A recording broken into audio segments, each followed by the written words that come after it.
पशुपालक मित्रांनो नमस्कार. मी अरविंद पाटील.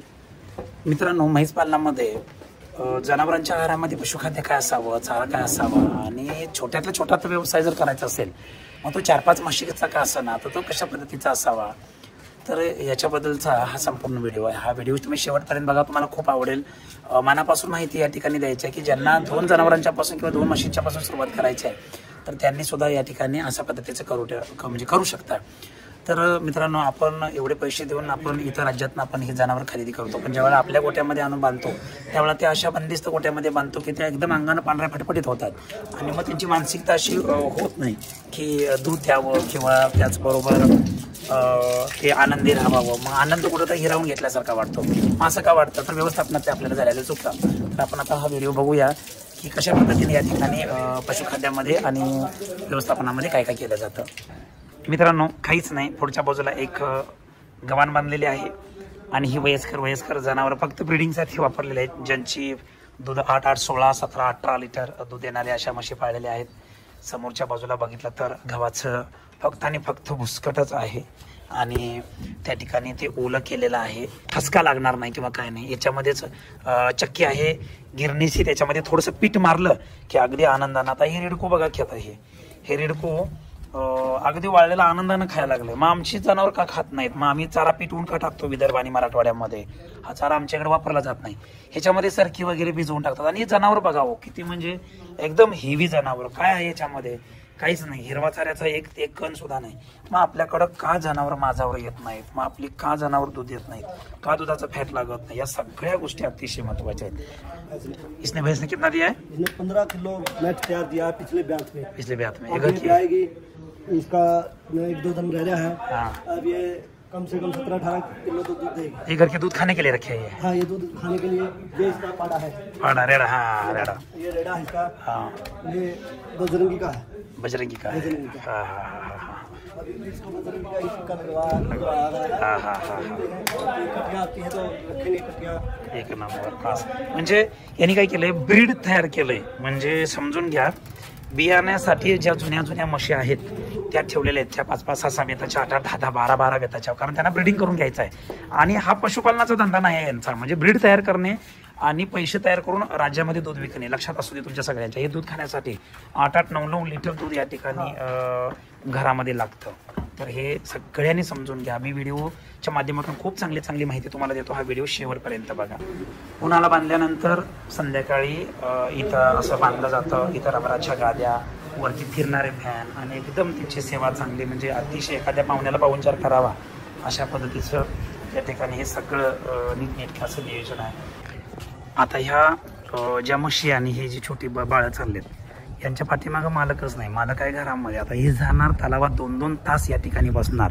म्हणजे लक्षात ठेवा, आनंदी होणं, त्याचबरोबर दरवर्षाला ती माझ्यावरती येणं, ती गाभण जाणं, दरवर्षाला एक वासरू मिळवणं आणि ते लवकरात लवकर 20 महिन्याच्या आत माझ्यावरती आणून ती गाभण घालवणं, हा एक व्यवसाय म्हणून याच्याकडे बघितलं जातं. आणि हे आमचं नेमकं उलटं काम होतं की आम्ही आणून त्यांना बांधून ठेवतो. ह्या अतिशय चुकीच्या गोष्टी आहेत. लहान लेकरं सुद्धा मनापासून दूध व्यवसाय करायला लागलेत. ह्या मुली सुद्धा आनंदानं, आणि वयस्कर माणसं तर त्याच्याहीपेक्षा आवडीनं, ज्यांनी हा दूध व्यवसाय वर्षानुवर्ष या हरियाणामध्ये जपला, तलावत जपली आणि हे लाख मोलाचं अगदी करोड रुपयाचं हे पशुधन या ठिकाणी तयार होत असताना दिसतं. आता आतल्या बाजूला बघितलं तर रेड्या सुद्धा आनंदानं रवंत करत बसलेले आहेत. मला सांगा, अशा पद्धतीचं जर वातावरण असेल तर निश्चितपणाने हे राज्य वर्षाला कमीत कमी 4 ते 5 लाख जनावर या ठिकाणी 100% विकणार, त्यात वादच नाही. मग आता आपण कुठं कमी पडतो तर आपण यांना खरेदी केल्यानंतर यांना फक्त नेऊन बांधतो, त्यांना सोडत नाहीत. आता ही जनावर नॅचरली एवढं समाधान जर मिळत असेल तर निश्चितपणाने ही माझ्यावरती येणार, गाभण राहणार. अहो, या ठिकाणी या राज्यामध्ये खूप चांगल्या वळूंची पैदास या ठिकाणी होत आहे आणि आपल्याला 14, 15, 16, 18 अख्ख्या देशाला हे राज्य म्हणजे मागं हटलं नाही. याचंच अनुकरण आपल्याला जर करायचं असेल तर हा आनंद किंवा ह्या सगळ्या गोष्टी आपल्याला या ठिकाणी देणं अतिशय गरजेचं आहे. ह्या वयस्कर लोकांनी सुद्धा या ठिकाणी दूध व्यवसाय जपायचं काम केलं. तर मित्रांनो, त्यातनं एकच धडा घेण्याचं आहे की आपल्याला सुद्धा आपली तरुण पिढी या दूध व्यवसायामध्ये आणावी आणि त्यांना दूध उद्योजक ही एक संकल्पना, एक कंपनी म्हणून याच्याकडे आपल्याला पाहावं लागेल. कारण 15 म्हशीचा गोठा करायला 20-25 लाख रुपये, गोठा बांधायला 10 लाख, 35-40 लाख रुपये जर आपण या ठिकाणी घालत असाल तर निश्चितपणानं एक कंपनी आहे असंच समजावं. आता अशा प्रत्येक घरातल्या म्हशी ह्या आंघोळीला जाऊन आल्या, मग त्याच्यामध्ये त्या म्हशीच्या रेड्या असतील, म्हशी असतील, आणि ही सगळी मंडळी चारा म्हणजे व्यवस्थापन झाल्यानंतर आंघोळीसाठी तलावामधनं घेऊन येतात. याच्यामुळे काय होतं, जनावरांचा व्यायाम चांगला होतो, जनावर आनंदी राहतं, आणि मग ही जनावर वेळेत माझावरती येतात. अशाच पद्धतीनं दिवसातनं 2 वेळा त्यांना आंघोळ घातली जाते, आणि ते एकदम शांत आणि एकदम निवांत अगदी रस्त्यामधून त्या जात असतात. चांगल्या रेड्या तयार केल्या, किती देखणापणा. पहिल्या वेताची रेडी आहे, गाभण आहे, वय सांगायचं झालं तर 20व्या महिन्यात तिला भरवलेली आहे. अशा क्वालिटीच्या रेड्या जर आपणच तयार केल्या तर खरोखर आपल्याला म्हणजे 2030 पर्यंत आपल्याला आपलं टार्गेट अचीव करायला काहीच अडचण नाही. आपल्याकडं ऊस आहे, मका आहे, त्याचबरोबर मेगा स्वीट आहे. आम्ही वैरणीवर एवढं कौतुक करतो, एवढे हिरव्या वैरणी, फक्त याच्यावर गव्हाचा गहू भरडायचा किंवा पीठ हे करायचं आणि मारायचा, त्याच्यावर ही एवढी बॉडी बनते. किती म्हणजे त्या जनावराचं अंगावरची चकचकी. किंवा आता हे जर व्याज झालं तर माझ्या माहितीप्रमाणे 2 नाही 3 लाख रुपयाचे सुद्धा हात मालक देणार नाही. म्हणजे अशा पद्धतीचं देखणं जनावर आहे. आणि काय फॉल्ट काढणार तुम्ही याच्यात, ना खुरामध्ये नाही, ना याच्यामध्ये नाही.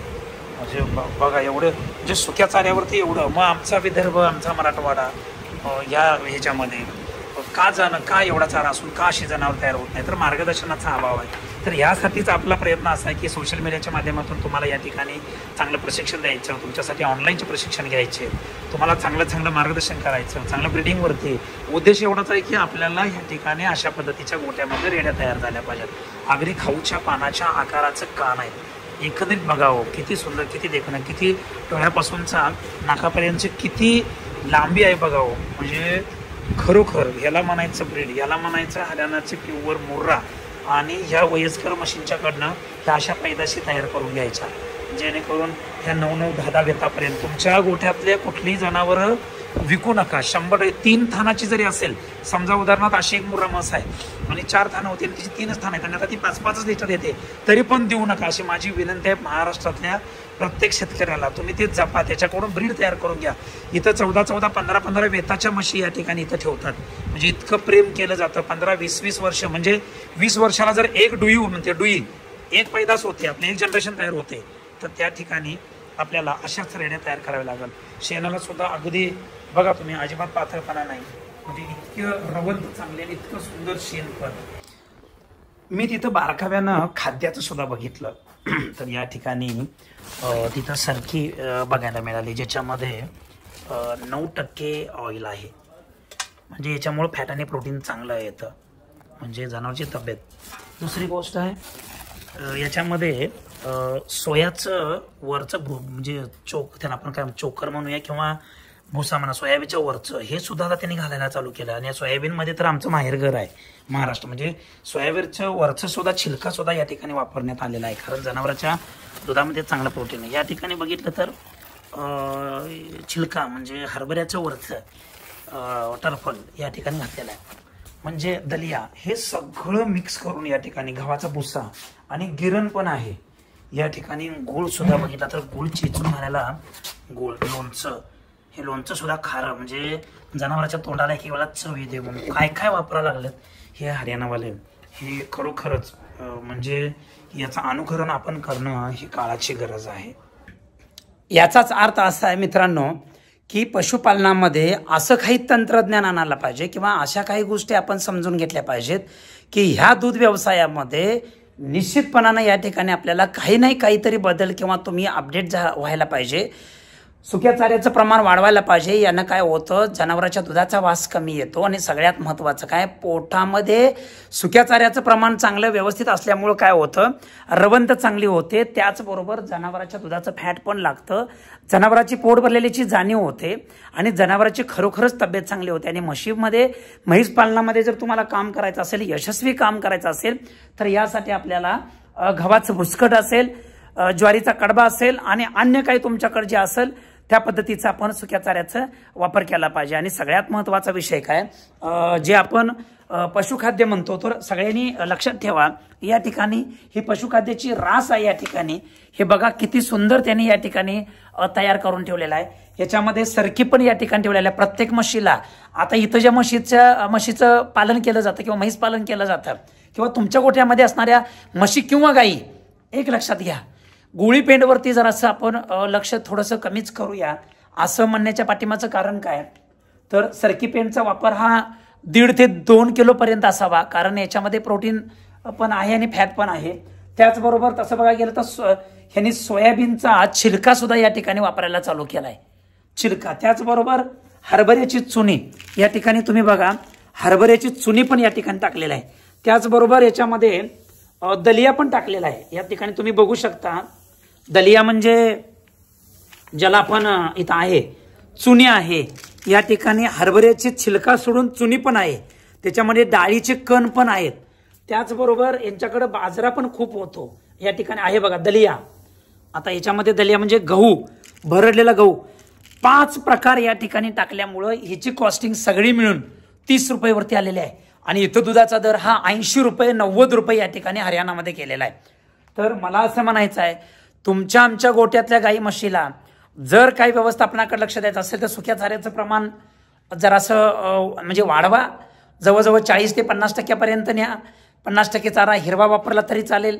दुसरी गोष्ट आहे, पशुखाद्यामध्ये या ठिकाणी लक्ष द्या, कारण हरियाणामध्ये असणारं पशुखाद्याचं जे काही प्रमाण असेल किंवा पशुखाद्यामध्ये ज्या काही 5 व्हरायटी आहेत मी सांगितल्या, सरकी पेंड आहे, सोयाबीनचा छिलका आहे, हरभऱ्याचा छिलका आहे, हरभऱ्याची चुनी आहे, आणि त्याचबरोबर गव्हाचा दलिया म्हणजे गहू भरडले सोजीसारखा त्यांनी त्या ठिकाणी केलेला आहे. तर अशा पद्धतीचं दिल्यामुळंच त्यांच्या म्हशी या ठिकाणी सकाळी 8-9, संध्याकाळी 8-9, 16-18 लिटर हाच फॉर्म्युला मी माझ्या गोट्यामध्ये गेली बरीच वर्ष झालं मी या ठिकाणी चालू केलेला आहे. आणि माझ्याही गोट्यामधलं दूध हे गाईमध्ये जवळजवळ 15 ते 16 लिटरपर्यंत एका वेळेचं गेलेलं आहे. दिवसाला 30 लिटरच्या वरच्या माझ्याकडे गोठ्यामध्ये आता गाई तयार झालेल्या आहेत. आणि म्हशीमध्ये 12 लिटरपासून ते 19-20 लिटरपर्यंत माझ्या मुर्रा म्हशी या ठिकाणी गेलेल्या आहेत.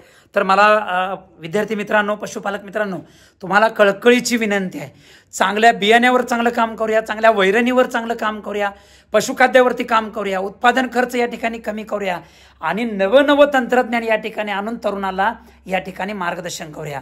माझ्या डोक्यातली एवढी स्वप्न आहेत. माझा महाराष्ट्र म्हणजे म्हशाने गाई विकणारं राज्य या ठिकाणी मला उभं करायचं आहे. या तळमळीसाठी, या माझ्या स्वप्नासाठी तुम्ही खूप मदत करा. चांगल्या पद्धतीने या ठिकाणी माझ्या चॅनलला फॉलो करा. जास्तीत जास्त लोकांच्या पर्यंत Y T Patil dairy farm YouTube channel म्हणजे शेतकऱ्यांना उभं करण्याचं म्हणजे एक चॅनल आहे. शेतकऱ्यांना किंवा तरुणांना दिशा देणारं चॅनल आहे. तुम्ही याचे व्हिडिओ बघत चला. काही गोष्टी असतात समजून घेण्याजोग्या असतात, काही गोष्टी त्याच्यामध्ये नवीन असतात. आमच्या गोट्यामध्ये झालेल्या चुका या आम्ही सुधारायचा प्रयत्न करत असतो, आणि सुधारलेला किंवा आलेला आम्हाला अनुभव जे आहे ते आम्ही चांगल्या भाषेमध्ये मांडायचा प्रयत्न या ठिकाणी करत असतो. तर तरुणांना माझी विनंती आहे, दुग्ध व्यवसायामध्ये काम करायचं असेल तर खूप चांगल्या पद्धतीने आपण काम करूया. माझ्या चॅनलला सबस्क्राईब करा. तुम्हाला कुणालाही प्रशिक्षण घ्यायचं असेल, या दूध व्यवसायामध्ये उभं करायचं असेल तर जरूर खाली दिलेल्या या व्हॉट्सअप नंबरमध्ये तुम्ही काय करायचं आहे, मेसेज करायचा आहे आणि तारीख आणि वेळ समजून घ्यायचा आहे. धन्यवाद. जय हिंद, जय महाराष्ट्र.